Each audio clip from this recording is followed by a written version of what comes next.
It was all cash, and none of it came from state funds, which weren't enough to pay for the paper the investigating officers wrote the panchanamas on, or the vehicles that they drove, or the petrol they used, or even for the cups of tea that they and 1,000 visitors drank.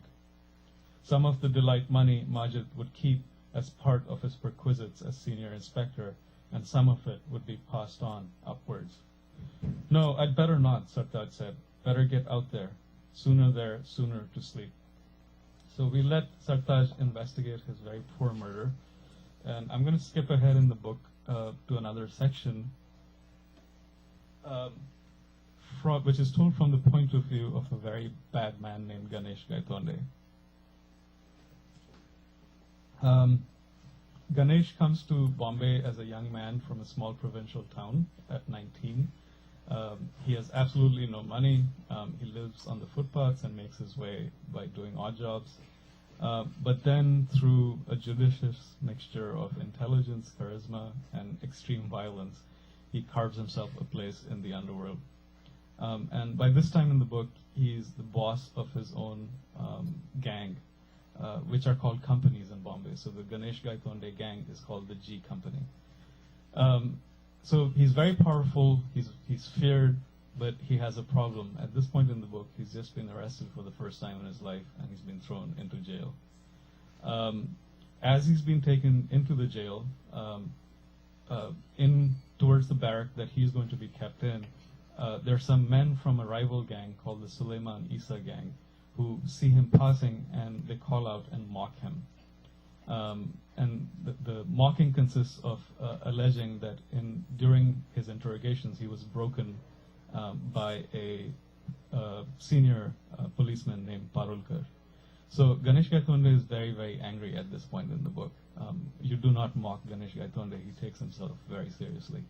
So he's been trying to put together a plan to teach the Suleiman Isa gang people a lesson. So this is Ganesh Gaitonde in jail.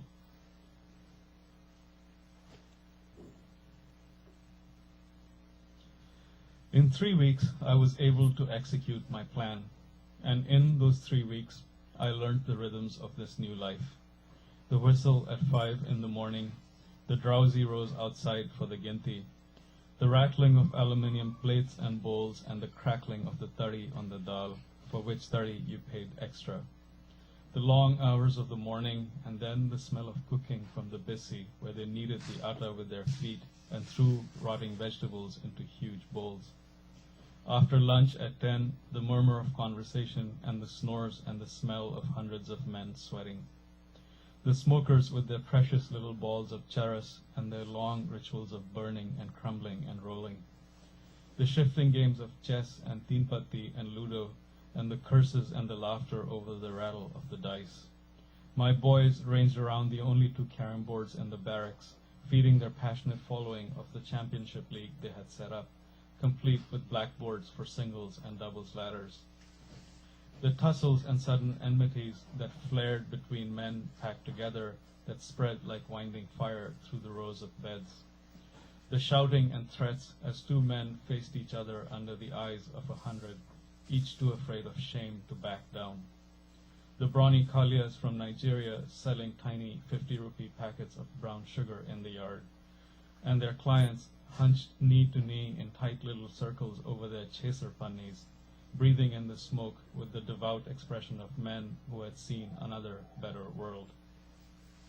And the long wait for 5 o'clock and the dinner of the same watery dal and the lumpy coarse rice and the rubbery chapatis, and then sleep at 8. We lived this life and dreamed of the outside, but this is the life we had to live, the only one. So I told Date and Kataruka something of my plan, and told them I needed 2 fresh men, 2 men unconnected to our company.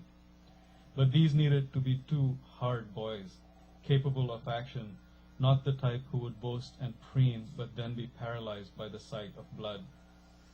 Date and Kataruka complained. They shook their heads and said it was impossible to depend on men who had remained untested, untried. That's exactly why we make it hard to get into the company, they said, so we can see if the applicant has the belly for the job. That's why we send them on errands first, a minor beating or 2, so they can prove themselves, make their way up in the proper manner. But no, I insisted. I want new faces, too with no earlier connection to us. So they found me too, Deepu and Mitu. These were brothers originally from up north. They had come to Bombay with degrees from some college in Gandu, Gorakhpur. They were 22 and 21, real bhaiyas, farmers' sons. They had stayed with some taxi-driving fellow Gorakhpuri and tossed about from job to job. Deepu had sold detergent door to door. Mitu had worked as a salesman in a bathrooms fittings shop. They were eager lads, full of energy, and they had gone up and down the length of the city, hanging from the trains, seeing all the sights. Just when they had been broken a bit, when they had begun to understand that all dreams didn't come true in this Mumbai, that not every fool from UP became Shah Rukh Khan, they got a call from a second cousin in Lucknow. He had a scheme, a project. He said he was going to start a business in Lucknow, with some buying and selling to do in Bombay. For that, he needed to open a bank account in the city, have some funds available and ready there. So Deepu and Mitu were to start a joint account.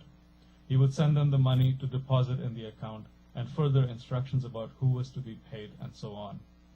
A week later, they received by courier a bank draft for 1.5 lakhs. The draft went through, and as instructed, they took 40,000 for expenses. A high time they had then, and a week later, another draft arrived, this time for 2 lakhs. The bank manager told them that the formalities would take a day, that the funds would be released the next morning. So back to the bank our 2 brothers went. They went to the counter, grinning, and the next second they were down on the ground with policemen's pistols pushing into their necks. Unmarked jeeps, bhai, Deepu said. He was the one telling the story. And so we were trapped. The drafts were stolen, they told us while they beat us at the station. We had been betrayed by our own cousin. Listen, Bhanchod, I said, you act innocent in front of the judge. If you tell me lies, I'll tear off your goalies. You mean to tell me that you opened an account and deposited drafts out of innocence? What kind of business was it supposed to be? He swallowed. I don't know, bhai. You didn't know and you obeyed your cousin blindly? And you thought you were getting 40,000 for going to a bank in a clean shirt and pants? Motherchod, don't lie to me. You knew quite well those were stolen drafts. He and his brother had the same broad face, as homely as a shovel. He blinked, thought, and then gave up. Yes, bhai. Only we thought one more draft wouldn't hurt. They were jumped-up peasants who thought they knew more than they did, and so they had fallen easily into the hands of the police. Deepu told me the rest of the story. The police had thrashed the name and address and phone number of the cousin out of them, but of course the cousin had flown his Lucknow coupe. Then the policias beat them some more, on the bottom of the feet with pattas, on the hands with canes, in the kidneys with fists. They threatened them with encounters, told them they were going to drive them to the seaside and put bullets in their heads. They told them they were going to send the UP police to their father's farm, to their mother's kitchen. Atare, the inspector said, Kadrela. But these brothers had nothing more to tell, and the cousin was gone, so finally the investigation was closed, and Deepu and Mitu were in jail awaiting trial. The inspector on their case had told them that if they paid him 1 lakh, he would not object in court to them getting bail, and for 50,000 the public prosecutor would also keep quiet, and so then their lawyer's notice would sail through the court and they would be out on bail. And even though they were in on serious charges, not just 420 for cheating, but also 467 and 468 for forgery, the inspector could manage bail for them. For a higher price, even, the whole case could be managed. But Deepu and Mitu had already spent whatever they had left of the 40,000 on their lawyer, and they had spent whatever little their father could come up with. So here they were in judicial custody, waiting for their trial, waiting for their dates. They had been inside now for 6 months. There were men who had been waiting for 1 year. There were some ragged bastards who had waited for 3 years and for 4, and, so I heard, even a few for 7. So Deepu and Mitu, who acted like fools but were capable of learning, had made approaches to my boys. And now they were talking to me in the bathrooms of Barrack 4 long after nightfall.